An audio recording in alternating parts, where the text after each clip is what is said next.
Awas. Awas. Awas. Curi daging korban. korban.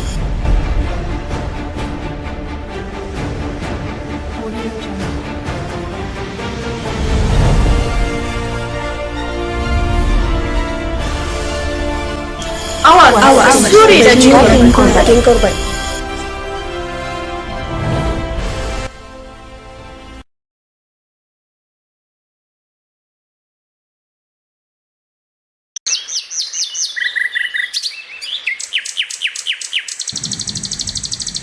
Assalamualaikum, Abu.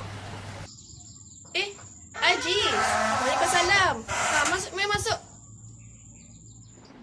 Yelah, terima kasih jemput duduk. Aku nak bagi tahu Encik Nasir, dia minta tolong kita dua sembelih dan lapar lembu yang dia nak waktu hari raya korban nanti. Oh, ya ke Aziz? Alhamdulillah, rezeki kita lah ya Aziz kan. Setiap tahun dia panggil kita untuk sembelih lembu dia. Alhamdulillah. Yelah, Alhamdulillah dapat juga kita daging lebih nanti. Okeylah Bu, aku tak boleh lama ni. Aku balik dulu ya. Oh, nak balik dah ke? Hati-hati ya. Allahu Akbar, Allah. So ya Bu, macam biasalah bagian kita ambil dulu mana yang kita nak Lepas tu nanti kita ambil dulu siap-siap. Takut nanti orang nampak lah bagian tu. Apa? Oh, yelah.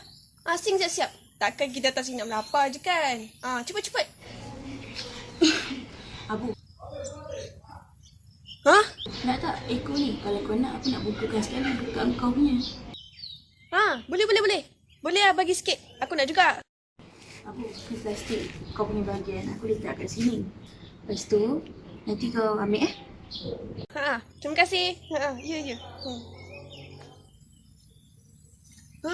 Aiman, sini tolong ayah kejap. Nanti daging ni kamu letak dekat dalam kereta kita, dalam besen kereta kita ya. Lepas tu kamu datang sini balik, tolong ayah lapar daging ni semua. Okey, baiklah ya. Tapi daging ni memang kita punya ke ayah? Oh, tak apa. Kita yang lapar daging-daging ni kan. So, bolehlah kita ambil. Okey? You tolong. Betul ke macam tu? Okeylah kalau macam tu. Aiman pergi hantar ke kereta dulu daging ni. Okey?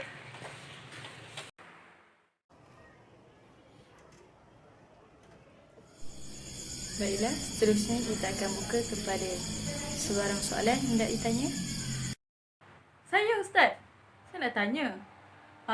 Apa hukumnya kalau kita sebagai pelapar daging, kita ambil daging tu tanpa izin? Macam mana tu Ustaz? Apakah hukum kepada orang yang melapar daging ataupun menyembelih daging kurban tadi mengambil daging tersebut tanpa izin? Okey, jadi hukumnya adalah haram, jelas-jelas sudah haram kerana orang yang menyembelih dan juga melapar daging kurban tersebut tidak boleh makan daging, tidak boleh ambil daging tersebut kecuali dengan niat orang pemilik pada daging tersebut niat memberi untuk sedekah. Sekiranya pelapar daging tersebut mendapat upah ni tidak boleh diberi dengan daging kurban tersebut, tapi dengan benda lain. Oh, jadi apa yang mereka kena buat kalau mereka dah ambil daging tu Ustaz? Okey, jadi apa yang perlu dibuat sekiranya mereka telah mengambil daging tersebut, jadi dia kenalah bertaubat kepada Allah Subhanahu Wa Taala. Itu saja caranya. Wajib bertaubat.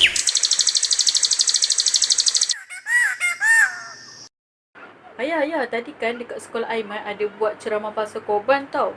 Lepas tu Aiman tanyalah satu soalan dekat Ustaz. Lepas tu Ustaz kata kalau orang yang ditugaskan untuk melapar daging, lepas tu dia ambil daging tu tanpa izin, hukumnya haram. Ya ke Aiman? Astaghfirullahalazim. Apa ayah dah buat ni Aiman? Ya Allah. Habis tu apa nak kena buat ni Aiman? Tak apa ayah, Ustaz kata wajib kepada mereka yang dah melakukan tu dia istighfar dan juga bertaubat kepada Allah. Marilah kita sama-sama mohon ampun kepada Allah Subhanahu Wa Taala. Sesungguhnya Allah lah Maha Pengampun lagi Maha Pengasih. Okay guys, korang dah tengok kan video tadi. So, dalam video ni dia nak sampaikan bila kita ditugaskan untuk menyembelih dan melapah daging korban, kita hanya boleh terima daging tu jika tuan empunya korban tu bagi dekat kita daging tu dengan niat dia nak bersedekah dekat kita, dia nak bagi kita daging tu dengan hati dia rela nak bersedekah kat kita. Tapi kalau tuan empunya korban tu dia nak bagi daging tu dekat kita dengan niat dia nak bagi daging tu sebab upah kita sembelih dan lapah daging korban tu adalah salah. Itu hukum dia dah salah dah dekat situ. Haram hukum dia kita nak bagi upah dekat orang daging korban. Tu salah. Lainkan kalau kita nak terima ataupun kita nak bagi daging korban tu dengan niat orang tu bersedekah kat kita, tu tak jadi masalah. So, yang jadi salahnya lagi dekat sini bila kita ni ditugaskan untuk menyembelih dan melapah daging korban, dan kita pula bila kita dah sembelih, kita dah lapah daging korban tu dan kita ambil pula daging korban tu sesuka hati kita.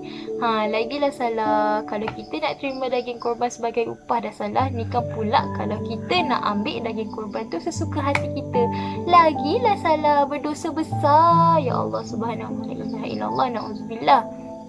Salah hukumnya. Allah pun dah berfirman dekat surah An-Nisa ayat 29 yang berbunyi, ya ayyuhallazina amanu la ta'kulu amwalakum bainakum bil batil, yang berbunyi, wahai mereka yang beriman, jangan kamu makan harta kamu antara kamu dengan cara yang batil, yakni salah.